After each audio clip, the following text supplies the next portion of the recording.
Did you know there was a goalkeeper too short to play professionally? A player who went blind yet kept dominating? A striker too heavy that made it pro? Well, that's just the tip of the iceberg, as today we will be exploring several evable football players you won't believe exist. Jorge Campos. Okay, goalkeepers are expected to command the box through reach alone. Wingspans, vertical leaps, and height decide who gets picked long before talent even enters the conversation. Well, now imagine showing up at 5'6" and asking to play in goal. That was Jorge Campos. Well, early in his career with Punas Unam, Campos was not even the first-choice goalkeeper. The position demanded physical presence, something most coaches believed he simply did not have. So instead of sitting on the bench, he asked to be played as a striker. And when he got the chance, he scored 14 goals in the 1990 to 1991 season. A goalkeeper by trade was now among the team's top scorers. Campos eventually returned between the posts, bringing a style no one had really seen before. He sprinted off his line, chased through balls outside the box, and treated one-on-ones like open field duels. His agility, speed, and reflexes allowed him to close angles before attackers could even settle themselves for a shot. What he lacked in reach, he definitely compensated with movement and anticipation. Now, by the early 1990s, he had become Mexico's #1 and featured prominently at the 1994 World Cup. Over the course of his career, he scored more than 30 goals across club and international football, a rare feat for someone wearing gloves. He changed how a short goalkeeper could survive at the top level. Now next is the player who faced a different threat entirely, one that slowly took away his sight. Edgar Davids. Midfield is built on awareness. You need to read passing lanes, track movement across the pitch, and make decisions in seconds while everything shifts around you. Well, now imagine doing that while your vision is slowly fading. Edgar Davids built his reputation as one of Europe's most aggressive and energetic midfielders during the 1990s. He'd already won the Champions League with Ajax and earned moves to AC Milan and Juventus when his eyesight began to decline. Medical tests revealed glaucoma, a condition that damages the optic nerve and reduces vision over time. And without treatment, his career would have ended. Surgery in 1999 stabilized the condition, though it introduced a new challenge. Davids had to wear specially designed protective sports goggles to continue playing at the top level. Approval was required for him to compete with them during official matches. Adjusting, of course, took time. The lenses could fog up during games, and adapting to a new visual field demanded patience. He stayed in the starting lineup for elite clubs across Europe, including Juventus and later Barcelona, where his presence in midfield played a key role during the club's revival in the early 2000s. And actually, the goggles became part of his identity.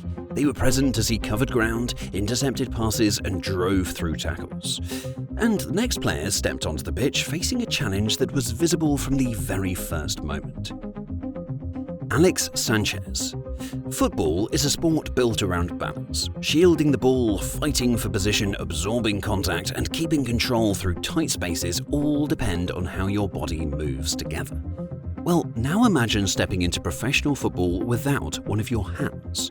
That was Alex Sánchez.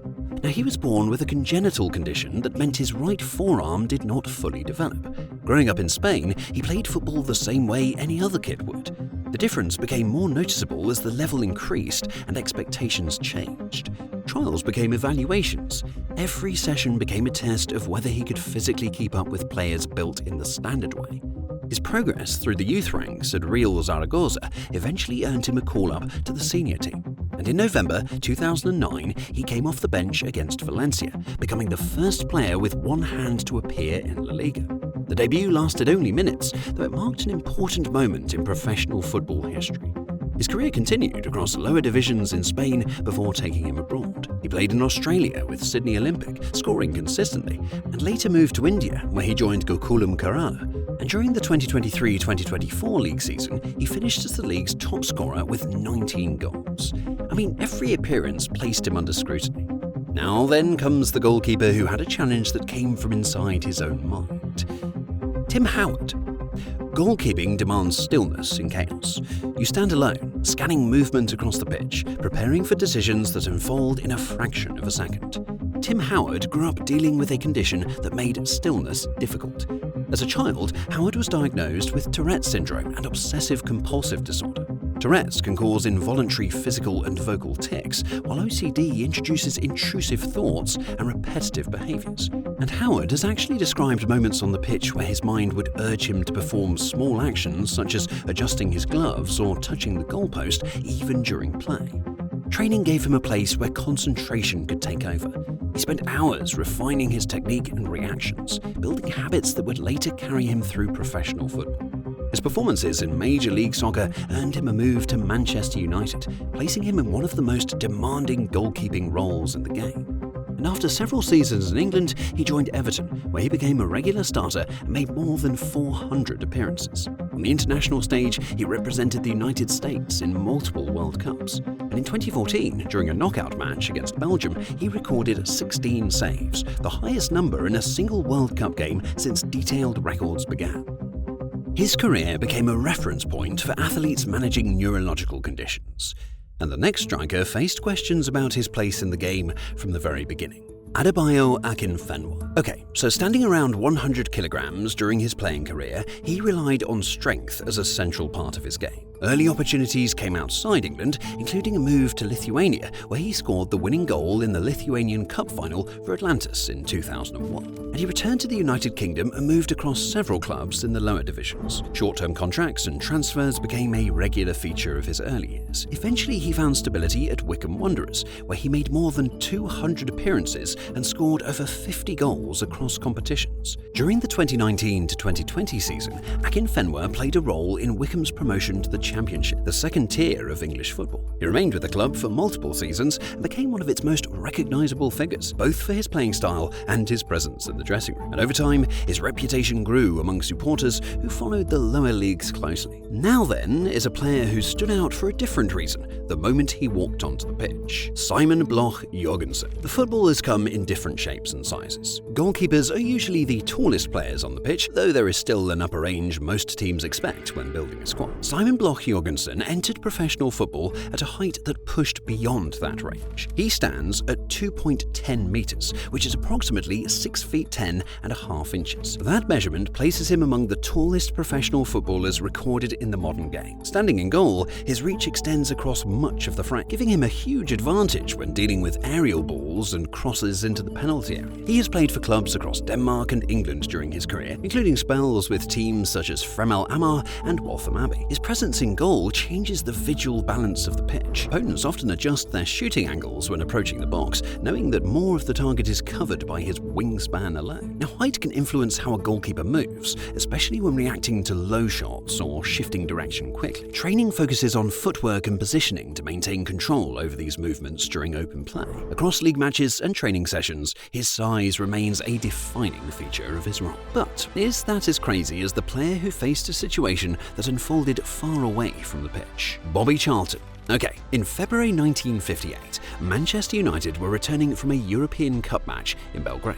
The team stopped in Munich to refuel before continuing their journey home. Snow had gathered on the runway, and visibility remained poor as the aircraft prepared for departure. Now, during takeoff, the plane failed to gain enough speed and crashed beyond the end of the runway. The impact claimed the lives of 23 people, including 8 Manchester United players. Several others were seriously injured. Bobby Charlton was among the survivors. He was released from hospital within weeks, though the emotional effects of the crash lasted far longer. Teammates he had trained with and travelled alongside gone. The club faced the task of rebuilding both its squad and its confidence in the seasons that followed.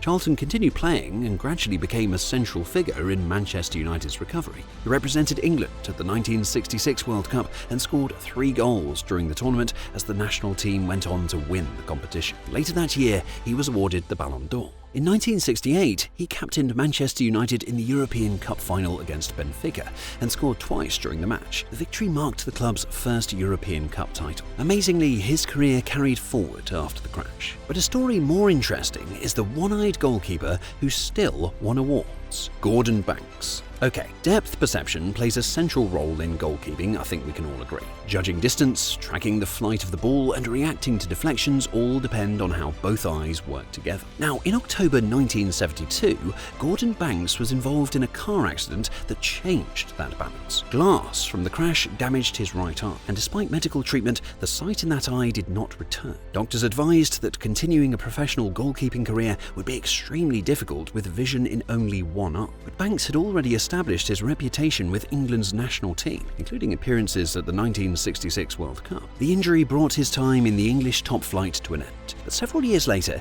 he resumed playing in the North American Soccer League with the Fort Lauderdale Strikers. He returned to competitive matches during the 1976 season, and over the course of the following year, the Strikers recorded the best defensive record in the Atlantic Conference. Banks was named NASL Goalkeeper of the Year in 1977 and selected for the NASL All-Star team. He continued playing until the age of 40 before retiring from professional football. Now, after everything you've just seen, where do you think the true limits of the human body in football actually end? Share your thoughts in the comment section below, leave a like, subscribe, and turn on the notification bell for more amazing videos like this one.